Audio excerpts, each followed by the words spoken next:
તમારા બાળકો આમાં એડમિશન લીધું, સારું ભણશે, પછી એમ કે સારી નોકરી મળશે એવી આશા હોય તમને. તો આપણી 60 થી 65% વસ્તી હોય તો 60 થી 65% અનામત હોત તો આપણી એટલી નોકરી વધારે મળે. એ લોકોએ શું કર્યું? 27% જ આપે છે. એટલે ગમે તે ગણિત કરો આપણા ક્લાસમાં, કોચિંગ ક્લાસમાં મોકલીએ, પણ હોય 27 થી નોકરી વધવાની નથી. આપણે એના માટે કેમ નથી મહેનત કરતા કે અમારી 65 નોકરી થવી જોઈએ અને 65 ન આપો તમે બીજું કોઈ તમને મત નહીં આપીએ? તો કે ના, એ તો ક્યાં મને એવી બુદ્ધિ જ નથી, અમારા માટે તો મંદિર છે એટલે બસ. બીજું 27% ન આપવી પડે એના માટે એ લોકો કંઈક રાખ્યા કે જેટલી સરકારી નોકરી હતી એનું ખાનગીકરણ કરી નાખો, કોન્ટ્રાક્ટ પદ્ધતિ અપનાવી. તમે જોયું તો અત્યારે ગુજરાત સરકારમાં કાયમી કરતા કોન્ટ્રાક્ટ પદ્ધતિ વાળા વધારે છે.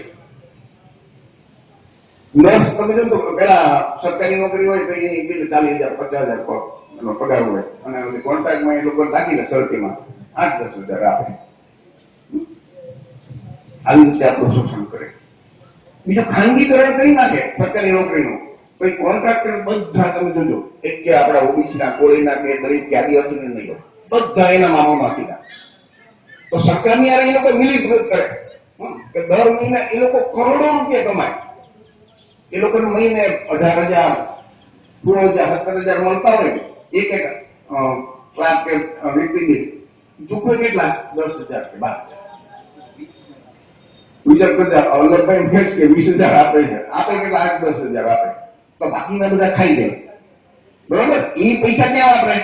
આ ચૂંટણીમાં આવી રીતે એ લોકો ફંડ આપે. ચીનાઈ કે ભાઈ વ્યવસ્થા આમ કરી જોઈએ. તો એ તો એ કરવાના છે, એનો વાંક નથી કાઢવાનો. હું એમ કહું છું એમ વાંક એનો છે જ નહીં. સરકાર બ્રાહ્મણવાળી એક છે, એ લોકોનું મહત્વ સ્થાન ઉપર બધા બેઠા છે. એની સ્થાપના તમે જો તો એનું હાઈકમાન્ડ એ છે, તો એના ફાયદા માટે કામ કરે. સવાલ આપણો છે કે આપણે એને સમર્થન આપીએ છીએ, મત આપીએ છીએ એટલે ચૂંટાય છે. તો ભૂલ તો આપણી કહેવાય કે એની કહેવાય? વિચારજો તમે. હજી હું તમને કહું કે નોકરીની અંદર જે આરક્ષણ ઓબીસી, એસસી, એસટી તમને બધાને એમ હોય કે ભાઈ મારા છોકરા ભૂખ મોટા થઈને નોકરી કરે. નોકરી ખતમ કરી નાખી. છોકરાઓ અહીંયા અમે પોલીસની પરીક્ષા હોય ને, તલાટીની પરીક્ષા, આપણે અહીંયા રહેવાની વ્યવસ્થા કરીએ છીએ અને લગભગ 10,000 સીટ હોય ને તો 10 લાખ લોકો ભરે. ઓવરઓલ તમારા અડધો ઓબીસી ના ગણીએ તો દર કોઈ એક છોકરાને નોકરી મળવાની છે.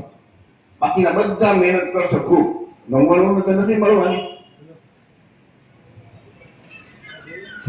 તો જેટલી સરકારી અનાજ આવી બધું છે એ ખાનગીકરણ કરતા જાય, આપણી નોકરી ખતમ કરે, છતાં એ કોચિંગ ક્લાસમાં મહેનત કરશે ખૂબ. પણ કોચિંગ ક્લાસ કરવાથી નોકરી તો નથી વધવાની. માનો કે 80% એનું મેરિટ અટકતું હોય તો કદાચ 85, 90, 95 અટકશે, પણ નોકરી તો વધવાની નથી. આ વસ્તુ સમજવાની છે આપણે.